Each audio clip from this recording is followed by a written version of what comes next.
Great Smoky Mountains National Park is known as a vast wilderness abounding with animal and plant life. But at the heart of the Smokies is a rich history of the people who have called these mountains home. And there is certainly no better place to learn about mountain culture than the Oconaluftee Mountain Farm Museum. The Oconaluftee Visitor Center and Mountain Farm Museum are located on US 441, Newfound Gap Road near Cherokee, North Carolina. The fabulous new Visitor Center provides an excellent gateway to the open-air museum. The Mountain Farm Museum is an outdoor museum. It's a collection of historic structures that were brought from different locations in the park to this area here so that folks could experience what types of facilities a mountain farm would have had back at the turn of the 20th century. The main feature of the Mountain Farm Museum is the historic house that's down there, and that house was built by John Davis about the turn of the 20th century. He started about 1900, finished about 1902.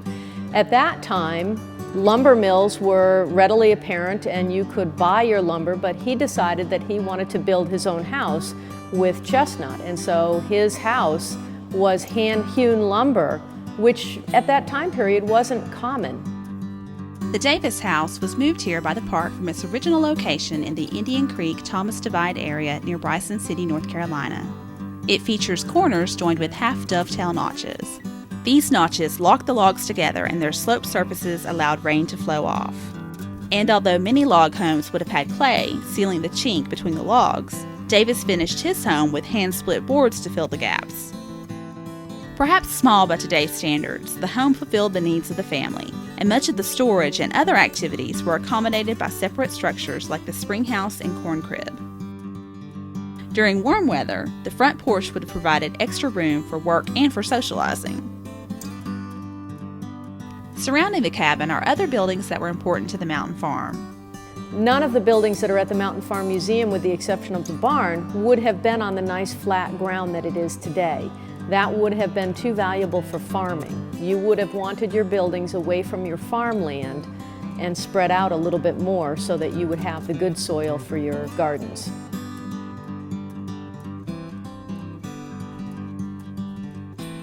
The meat house was often situated near the home for convenience and security, and was usually stocked with salt-cured or smoked pork. The chicken house protected the chickens, which provided eggs and meat for the dinner table, as well as feathers for stuffing pillows and mattresses. Nearby the woodshed is an ash hopper for collecting ashes removed from the stove and fireplace. These ashes could be used for making lye soap. Bee gums, fashioned from hollow black gum trees, allowed families to keep hives of bees and use or sell the honey. The springhouse channeled water off a nearby spring or creek and provided cool storage for perishable foods. There is a working blacksmith shop, and we do demonstrations in the blacksmith shop, and even in the summertime the kids get to come in and do blacksmithing and making a dinner bell to take home with them. The blacksmith shop was not something that every farm had. You would have found that there generally in the area was one or two blacksmiths that would do blacksmithing for everybody as a courtesy, but also usually in exchange for some sort of bartering system. You'll find we do have a couple of different corn cribs to give you an idea of the types of corn storage there was at that time, as well as an apple barn that came out of Cataloochee Valley. You can still see the place where the apple barn was if you hike into Little Cataloochee Valley. You can see the remnants of the foundation that that barn sat on.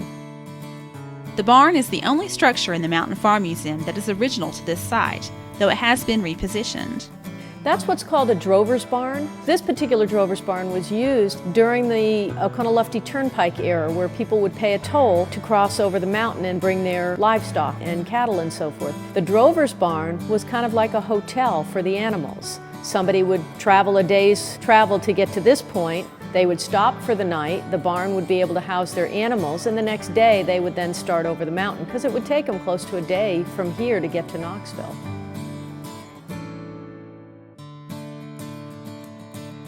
We do have a vegetable garden, and we do rotate heirloom vegetables through that garden, and we'll grow anything from heirloom tomatoes to different types of beans, cabbages, greens, mustards, those types of materials that a farm would have had at the turn of the 20th century. You'll also find that the cornfield is one where we demonstrate some of the heirloom varieties of corn. And the type of corn that we grow, which is the Hickory King corn, is not like the type that you get at the grocery store these days, but it's more of a feedstock type corn. While it is edible, you'll find that normally you're going to dry it out and use it for cornmeal and grinding, and also for animal feed. We do a couple of festivals throughout the year down at the Mountain Farm Museum that try to highlight some of the activities that would have gone on in the lives of the people who lived at that time. Women's Work Festival focuses on the types of activities that women would have done on a mountain farm. And we've got volunteers that come in to provide demonstrations, and we'll also include exhibits during that time. In addition to that, our Mountain Life Festival, which is our main festival that happens the third Saturday in September, at that time, we really showcase the sorghum milling. So we will have the furnace burning, and we'll also have the mill running with a couple of horses or mules that will help to grind that juice out of the sorghum to create the syrup afterwards. We will have apple cider, we'll have soap making, we'll have a variety of activities that kind of demonstrate what types of things people had to do in order to live in the mountain farm areas here. The area itself has also been designated as a historic landmark because of the fact that it has been farmed for so many years.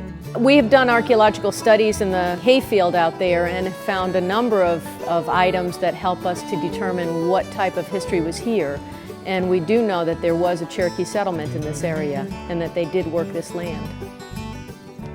One of the additions that we've been able to appreciate in the last year is the new Oconaluftee Visitor Center. It was well over 60 years in the making, and through the Great Smoky Mountains Association and the Friends of Great Smoky Mountains National Park, we were able to bring together those two entities to create a museum in the Visitor Center that tells the history of this area through the land use. It takes you from the time that the Cherokee started, what their relationship was to the land, and how the European settlers came in, continued to farm this land, continued to develop this land, all the way to the Civilian Conservation Corps and the establishment of the park, and even into today and some of the things that we do today in order to continue to allow folks to enjoy this remarkable resource.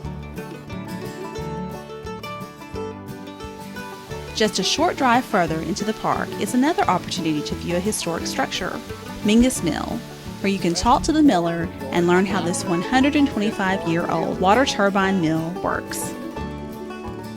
Mingus Mill is open from mid-March through late November, 9 to 5. Complete your visit to the Mountain Farm Museum with a leisurely stroll by the river on the Oconaluftee River Trail, which stretches from the farm to the nearby town of Cherokee. Exhibits along the way teach about Cherokee traditions as you parallel the river that once cradled several Cherokee towns.